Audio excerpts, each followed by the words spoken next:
hoi ahoi, hoi hoi ahoi, hoi hoi ahoi. Kenapa tak tukar je Menteri Ekonomi? Beberapa minggu lalu, kecoh isu rombakan jemaah menteri. Saya tahu satu harapan penyokong pembangkang yang menggunung ialah melihat orang lain menjadi Menteri Ekonomi supaya mereka dapat canangkan kegagalan reformasi ekonomi negara. Lumrahlah seorang Menteri Ekonomi berdepan dengan semua ini. Sementara saya mengalu-alukan pandangan, ia mestilah bersandarkan kepada penilaian yang menyeluruh dan bukan diambil sekerat-sekerat. Ia juga mesti mengambil kira perspektif kedudukan ekonomi dan kewangan negara yang diambil alih oleh kerajaan perpaduan setahun yang lepas. Rakyat kita telah terbiasa dengan amalan pengumuman projek atau buah tangan sebagai bukti ada perancangan ekonomi di pihak kerajaan. Ada yang suka bertepuk tangan menyebut projek-projek mega berpuluh-puluh bilion yang pernah diusahakan oleh pentadbiran lalu tanpa mengira beban hutang yang mereka sebagai rakyat kini tanggung ataupun yang kini terpaksa ditangani oleh kerajaan sekarang. Ada juga yang rindukan zaman duit KWSP mereka dikeluarkan untuk berbelanja. Senang sekejap tetapi susah untuk tempoh yang lama, di samping mendorong kenaikan harga barang apabila sejumlah wang disuntik ke dalam ekonomi dalam tempoh yang begitu singkat. Tugas Menteri Ekonomi bukanlah menjadi Santa Claus membawa hadiah percuma kepada rakyat. Amanah saya ialah untuk membetulkan struktur ekonomi negara yang telah menyimpang dari landasan pertumbuhan yang mampan akibat daripada amalan-amalan ekonomi yang kita tidak lagi mampu tampung sebagai sebuah negara dan masyarakat. Apakah amalan-amalan yang telah gagal ditangani oleh pentadbiran-pentadbiran lalu? Pertama, amalan subsidi pukau yang diberikan kepada semua, tidak kira kaya atau miskin, pelawat asing, pelancong serta pekerja-pekerja asing. Tanggungannya telah mencecah sekitar 80 bilion ringgit setahun, sedangkan wang ini boleh diberikan terus kepada keluarga warga negara Malaysia yang layak menerima untuk mereka belanjakan.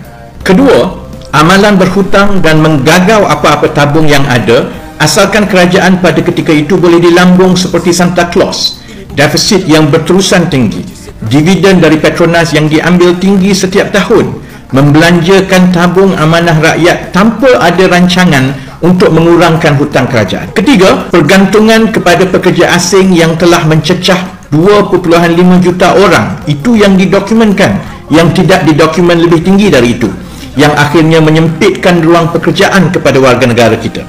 Kesannya bukan sahaja kepada peluang pekerjaan tetapi juga aliran mata wang keluar apabila gaji mereka dihantar pulang setiap bulan, yang ada kesan secara tidak langsung kepada nilai mata wang ringgit. Keempat, perangkap ekonomi nilai rendah yang menyebabkan crowding out ataupun cannibalization, iaitu peniaga mikro, kecil dan sederhana saling bersaing sesama sendiri dalam pasaran setempat ataupun nasional kerana tidak mampu untuk mengusahakan produk atau perkhidmatan yang mempunyai kandungan nilai dan teknologi yang lebih tinggi. Sebab itu, 95% dari entiti perniagaan berdaftar di negara ini adalah perniagaan mikro dan kecil yang sukar menembusi pasaran nasional, apatah lagi pasaran antarabangsa.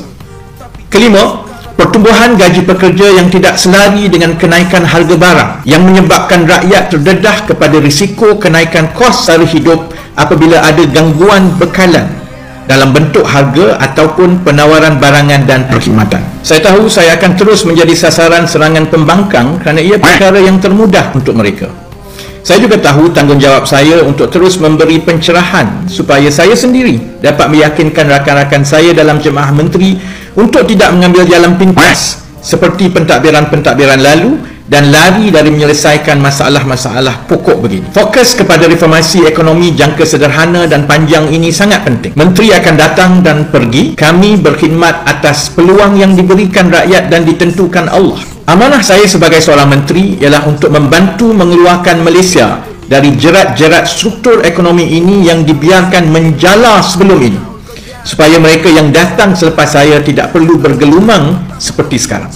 Saya membaca secara berterusan komen segenap lapisan rakyat, dari penganalisis ekonomi, tokoh akademik hinggalah kepada rakyat biasa.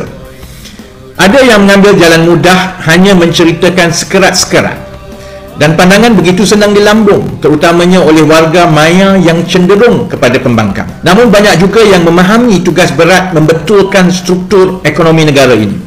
Salah seorangnya ialah seorang Profesor Dr. Geoffrey Williams, seorang ahli ekonomi lulusan University of Cambridge dan berpengalaman sebagai ahli ekonomi di universiti ternama dunia seperti University of Oxford dan University of London. Beliau berpengalaman selama 17 tahun sebagai ahli ekonomi di Malaysia dan pernah melalui dasar ekonomi yang dilaksanakan oleh pelbagai pentadbiran sebelum ini. Bila beliau memberi nada positif kepada rombakan jemaah menteri dalam mengemudi agenda reformasi ekonomi negara, saya berharap lebih ramai yang mengambil perspektif menyeluruh mengenai cabaran ekonomi negara seperti disiplinnya seorang ahli ekonomi. Wahai Datuk Seri, boleh tak saya nak komen? Saya ada 2-3 calon parlimen. Seorang tu cakap undi lawan dapat rasuah men. Saya sangat yakin dengan cara dia berkempen. Tapi tengok sekarang apa dah jadi. Undi kawan bakal dapat rasuah.